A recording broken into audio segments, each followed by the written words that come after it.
Muito bem, a todos aqui no Baú do Trader, sou Paulo Bittencourt, este é o Ursiano. Para quem chegou recentemente no Baú do Trader, não sabia que eu tenho um parceiro aqui de negócios que é o Ursiano. Para quem já está há mais tempo, já conhece o Ursiano, certo? Então nós vamos aqui para um react, por exemplo, em relação ao vídeo de ontem, com aquela alta exuberante e tal, que eu havia comentado com relação ao retorno à média, né? Que o desvio padrão, você vai para um desvio padrão que não é o normal, e aí você vai ter uma correção que foi o pregão de hoje, por exemplo, né? Então há uma correção natural. E evidentemente que um movimento como ontem pega, por exemplo, muitas das sardinhas desavisadas que entram, por exemplo, no pregão de hoje, e aí só toma trolha, né? O cara, ele só vê a notícia de ontem e tal, por isso que eu sempre digo, porque subiu, porque caiu e tal, né? Bom, então, primeiramente, hoje eu vou fazer algumas recomendações literárias aqui para vocês. Não estou vendendo o curso, quem já está aqui no Baú do Trader há 2 anos sabe que eu não fico vendendo o curso, não é o meu objetivo, né? Eu ganho dinheiro de outra maneira, né? Não é vendendo o curso na internet, não é. O que não quer dizer que não tem gente competente que faz isso, não é o que eu estou dizendo. O meu problema é realmente com os enganadores, aquele pessoal que vende aquela coisa, faça um curso aqui, já sai ganhando, porque é muito simples, é só você fazer sabe, é esse tipo de gente que eu combato, né? São os desinformantes do mercado financeiro. Então, olha, de cara aqui para vocês, esse livro aqui do John Hu, aqui está, aqui, ó, John Hu, Introdução ao Mercado Futuro de Opções.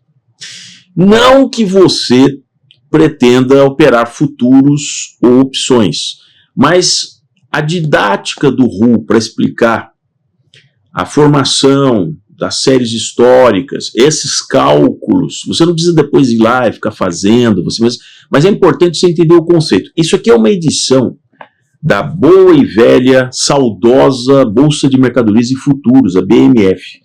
Eu comprei quando eu estava iniciando no mercado. Essa aqui é a 2ª edição, né? Mas você encontra, esse livro já deve estar ali na 12ª edição, mas ele custa muito caro, as edições muito recentes. Mas eu diria que a lógica não mudou. Então, a menos que você seja realmente um operador de mercado, que vai ter que hoje atuar nesse tipo de coisa, compre edições antigas, pelos sebos virtuais que tem aí, e você vai estar muito bem. É muito interessante, Um livro como esse, como eu disse, não é que você vai querer operar futuros e opções, mas ele mostra como que as coisas variam no tempo, como é que você tem que calcular as variações, como é que as coisas podem te enganar se você fizer uma coisa meio tosca, simplesmente pelo valor nominal, subiu, desceu. Então ele mostra o método que é feito para se calcular isso. De novo, você não vai precisar depois usar toda a matemática, uma matemática que para quem não domina bem, logaritmos, exponenciais e tal. Mas o importante, como ele tem os gráficos, ele mostra, você entendeu o conceito, né? Então esse é o primeiro livro. O segundo livro, que é um livro conceitual, que tem que ser lido por todo aquele que quer investir em mercado de renda variável, tal, que é o Bola de Neve. Aqui, ó, Bola de Neve, que é uma biografia autorizada do Warren Buffett. E, olha aí, você vai ter que ler com calma, porque ele é denso. Então ele conta a história do Warren Buffett desde quando ele vendia balas e chocolates e outras coisinhas numa caixinha. Fizeram para ele, mas ele era criança e ele vendia isso na rua e tal. Então é muito interessante a lógica do Warren Buffett. É claro que ele sempre tem um lado dele que ele valoriza, né, e tal. Ele vai estar vendendo o peixe dele, é uma biografia que ele autorizou na época, ele contribuiu, né? Mas é muito interessante. É um cara que eu respeito desde sempre. E aí nós vamos Hoje eu separei aqui para vocês, no caso do Ibovespa, porque eu acho que é didático, né? Do que aconteceu ontem, que acompanhou aqui o vídeo do canal, e o que aconteceu hoje. Isso aqui é o intraday e eu separei períodos de 15 minutos. Então, esse movimento que começa aqui, porrada, porrada, como meus amigos cariocas falam, é porrada, Paulo, é porrada. Foi logo na abertura, no pregão de ontem, quando eu gravo esse vídeo, no pregão de quarta-feira. Ele dá essa paulada, aí ele fica assim, como vocês estão percebendo aqui, de lado, um pouquinho, alguns minutos. Minutos não, umas 2 horas. E aí ele dá essa arrancada e realmente ele fecha num topo ali a 2,81 de valorização. Simplesmente porque ele capturou um monte de notícias que estavam ao longo do dia, dos Estados Unidos e tal, e os juros futuros aqui caindo e tal. Mas como eu digo para vocês, esse tipo de movimento assim, simplesmente porque com base em notícia que saiu, uma publicação, não me convence.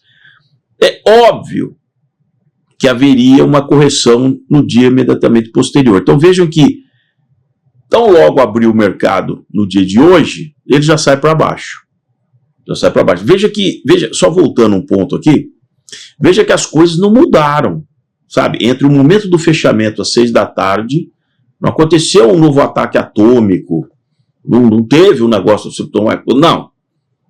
Mas você vai ter uma regressão à média, porque aquela alta foi tão espúria, somente naquele movimento final ali, que ele já abriu na correção. Quer dizer, quem não fechou o day trade na data de ontem, ele teve que pelo menos já botar no bolso, pelo menos, né, com um dia ainda que ele tem que pagar num dia, né, porque ele fechou a operação naquele dia, na quarta, né, então ele vai ter que pagar o que ele comprou e no dia assim, um dia depois, dia útil depois, ele vai ter vendido então há um descasamento, não caracteriza um day trade.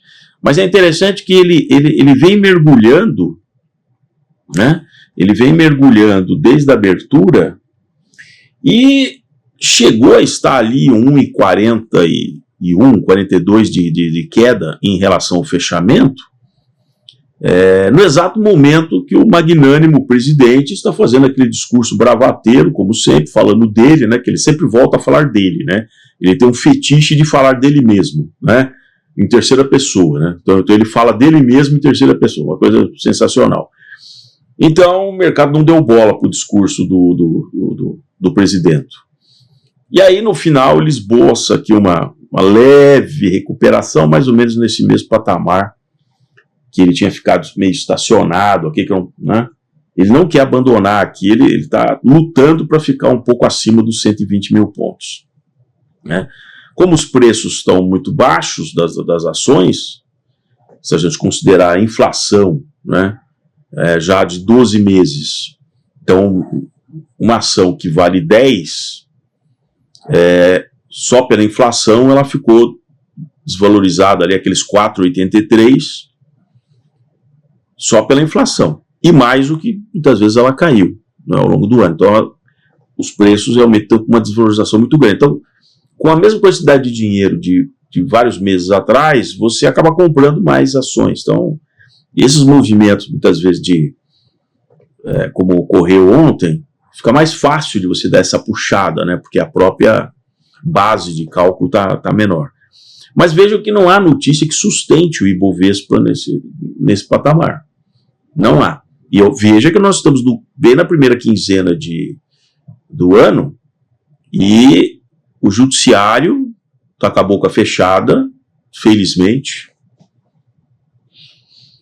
e também o legislativo está ali, né, em recesso.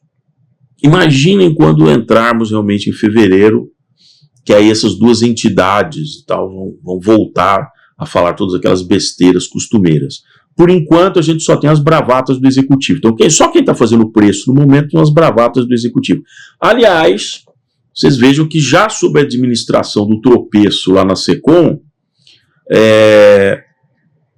o Banco Central, uma entidade como o Banco Central, faz um papel ridículo, soltando aí nas redes sociais um memezinho, um negócio patético. Você vê bem o lado, assim, você percebe bem, né, o nível do marqueteiro do Banco Central, porque ele faz uma referência até a novelinhas anacrônicas de não sei quantos anos atrás, tal. Então você vê bem a cabeça de quem cria esse tipo de coisa, né? Nostálgico. Isso não tem relevância nenhuma para o público jovem que o Banco Central gostaria, talvez, de atingir. Então, eu sugiro ao marqueteiro agora, trabalhando para o Banco Central, estude bem o case do Nicolas Ferreira, com mais de 300 milhões de visualizações no vídeo que ele fez. Então, o marqueteiro do Banco Central, certo? Não precisa ficar colocando trechos de novelinha, de coisa assim e tal, porque, cara, a juventude já cagou na sua cabeça, você não sabe. Agora, para talvez aquele público nostálgico que fica ali, sabe, no controle remoto daquela televisão, né, decrépita, né, que só sobrevive com dinheiro público, aí talvez funcione, né? Mas realmente o Banco Central, se prestar a esse serviço, é o que já nos espera na nova administração do tropeço. Porque, estou dizendo isso porque qualquer outro movimento que o mercado financeiro fizer, aí a gente lá na Faria Lima vai ter que sofrer outros vídeos patéticos como este aí, publicado pelo Banco Central do Brasil. Vão entrar no jogo? É assim que vai ser? Vão entrar realmente no jogo? Vocês acham que tem a competência do que tem pessoas como o Nicolas e outros aí nas redes sociais? Se vão entrar, depois não reclama, hein? Depois não reclama de como é que vai ser a resposta, tá certo? Então é isso que eu tinha aqui para vocês, um dia como hoje, chegando aí ao fim dessa semana, que seria realmente a primeira semana mais ativa aí do ano que se inicia. E de novo, eu e o Urciano vou referendar para vocês. Com o juro, chegando até a reunião de março do Comitê de Política Monetária, a 14,25, a renda variável não tem a menor chance. Não tem a menor chance. Realmente é você dar dinheiro a fundo perdido, tá certo? Tem outras oportunidades que eu vejo que são mais interessantes. Tanto é que os juros nos títulos públicos, apesar de nessa semana já ter arrefecido um pouco, mas continuam num patamar muito mais interessante. Então não troque o certo pelo incerto, tá bem? Porque eu vejo que se estão pensando que com as bravatinhas eles vão levar... Aliás, a outra bravata do dia é o presidente dizer que esse é o ano de novo da colheita. Ele disse isso em 2023, que 2024 seria da colheita. E em 2024 ele disse que seria o ano da colheita. E agora em 2025 ele está dizendo que será o ano da colheita. Então eu acho que ele está meio assim, ele está meio fora de órbita, né? Em relação ao que será a tal da colheita, né? Então, à medida em que a gente se afaste daquilo que eles imaginam que seria o ano, eles estão sempre olhando para trás. Então não é a divulgação do PIB do ano de 2024 que vai simplesmente garantir que aconteça a mesma coisa em 2025. O quadro é completamente diferente. O nível de patamar de juros, e o empresário não é tonto, não é bobo. Não fica acreditando em memezinha, em coisa assim. O empresário sabe fazer a conta calmamente. E ele realmente já tirou o pé. Ele já tirou o pé. Quando você pega uma empresa com a história, a tradição de uma M. Dias Branco, que põe na rua 500 funcionários e fecha a fábrica em Lençóis Paulista, por quê? Por quê? Por que será? Tá bom? Quando a Cosan desinveste, tomando prejuízo, do que ela investiu na Vale, por que será? Por que será? Tá certo? Então, reflitam, por isso que eu digo, ó, Bola de Neve e o John Woo, leituras fundamentais. Ou você vai acompanhar os memezinhos produzidos ali pela Secom. Você decide.